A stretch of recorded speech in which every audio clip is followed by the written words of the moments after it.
Bonjour! Aujourd'hui, je vais faire une vidéo où je parle avec le passif. J'ai fait la dernière fois une leçon où je présente le passif avec l'utilisation du verbe être et le participe passé. Par exemple, la pomme est mangée par Paul. Et aussi une autre utilisation du passif où on emploie se, se, plus le verbe conjugué. Donc c'est comme une forme réflexive qu'on utilise pour des objets, des choses qui ne sont pas humaines. Par exemple, le livre se vend bien ou bien le verre se casse facilement. Donc je vais parler aujourd'hui avec ces deux types de passifs et je vais raconter quelque chose de ma journée dans un français courant. Le but ici c'est de parler comme au quotidien mais en utilisant du coup un peu de grammaire. Et donc c'est parti. Aujourd'hui, je suis allée dans un centre commercial pour trouver des cadeaux de Noël. J'ai été amenée en voiture par une amie.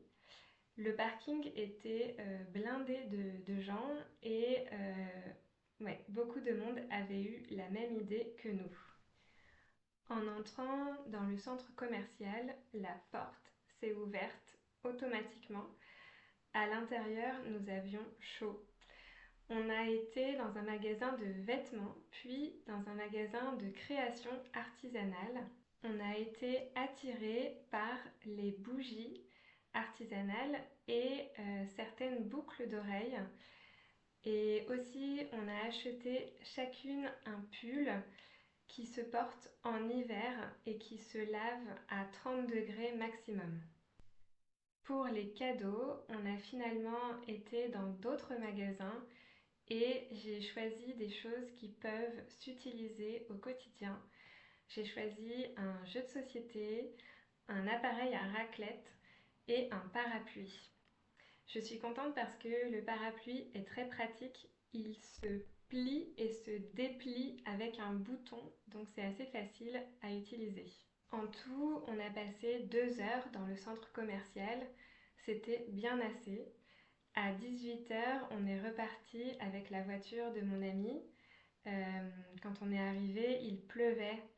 J'espère que la météo va s'améliorer dans les prochains jours. Et voilà, c'est fini pour cette compréhension orale.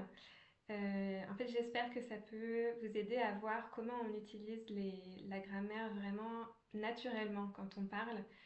Euh, voilà, j'espère que ça peut vous aider. Si vous voulez écrire des phrases avec le passif, comme j'ai fait dans cette vidéo, vous pouvez mettre en commentaire des phrases et je pourrai les corriger si besoin ou bien vous féliciter si c'est très bien. Merci pour vos abonnements, vos likes, ça me fait très plaisir. Je vous souhaite une bonne semaine et à bientôt pour une prochaine vidéo.